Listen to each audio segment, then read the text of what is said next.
Hi, I'm Gal Pastor. Redemption is in the details, and that's specifically true of John, with whom I spent most of my Lent this year. John, oh John, the stuff you give us is exhilarating, it's wildly imaginative, and it's pregnant with interpretative possibilities. John's passion narrative begins in a garden where Jesus is arrested, and it ends in a garden where Jesus is buried. With John, there is always more than meets the eye. Remember, his hearers or his immediate readers would know, of course, that the kings of Judah are all buried in garden tombs, and that David himself is buried in a sepulchre in a garden tomb, a place popularly familiar in the New Testament times. Well, the son of David rests in a garden tomb as well. Will we find him resting with his ancestors this early morning at the dawn of a new day, at the beginning of the new week? John gives us the only conversation that Jesus has right outside of the tomb, and the first conversation that the resurrected Jesus has, and it's with Mary Magdalene. The two runners, Peter and John, have already departed, having seen the empty tomb, but not having seen Jesus. But she is still lingering. She is very distraught, Mary Magdalene, because she is convinced that someone has taken the body of Jesus, and if she only knew where, bless her heart, she would fetch it herself. Twice she is asked, "Why are you crying?" once by angels and once by Jesus.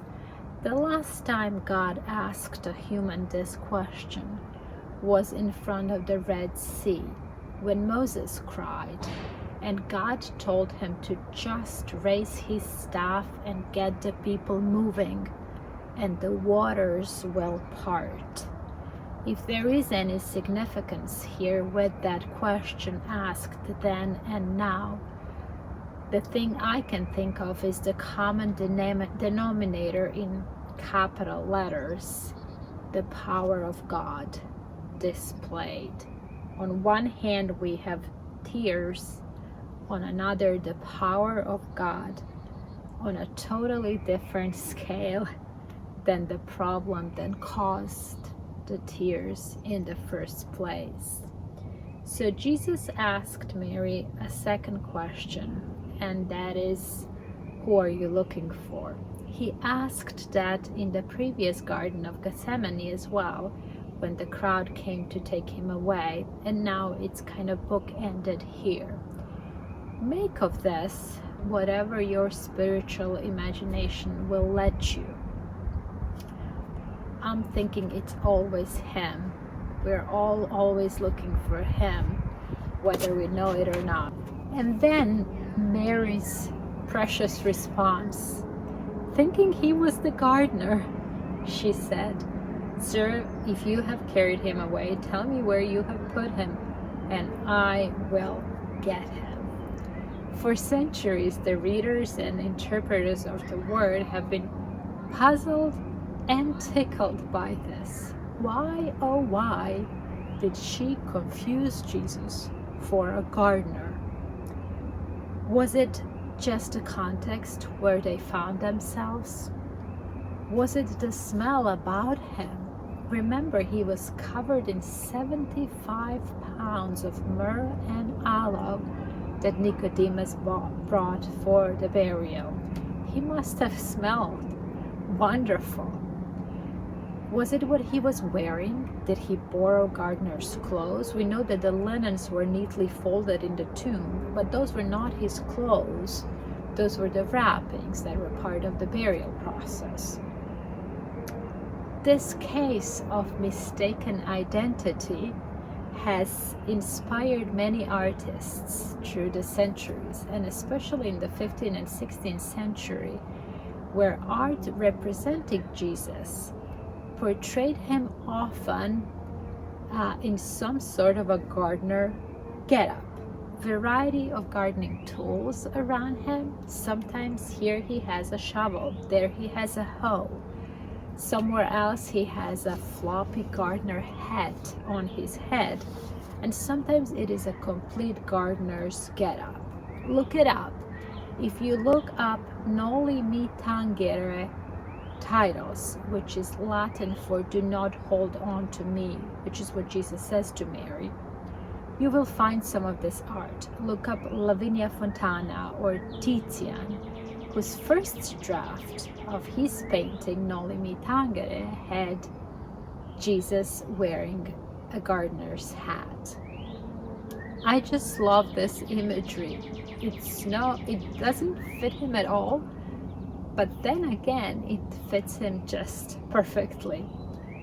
This John's narrative of resurrection so clearly echoes the creation narrative. In the garden, at the dawn, at the start of the new week, a lot of early church fathers saw the same, saw the parallels between the first several chapters of Genesis and this resurrection story in John. Jesus is the second Adam, accomplishing what the first Adam failed to do. Jesus is the first fruits of the resurrection. But Jesus being mistaken for a gardener here is some fresh additional imagery. N.T. Wright tells us that John uses this note of gardener confusion to tell us what is really going on here. This is the beginning of the new Eden. This is the new Genesis, and Jesus is the one tasked by the Creator with making his creation flourish, N.T. Wright says. So this is the big idea in a little mistake in John. John brings us to the garden to show us the caretaker of humanity, the one who will bring us up and assure our health and beauty. John brings us to the garden to have a woman meet a gardener.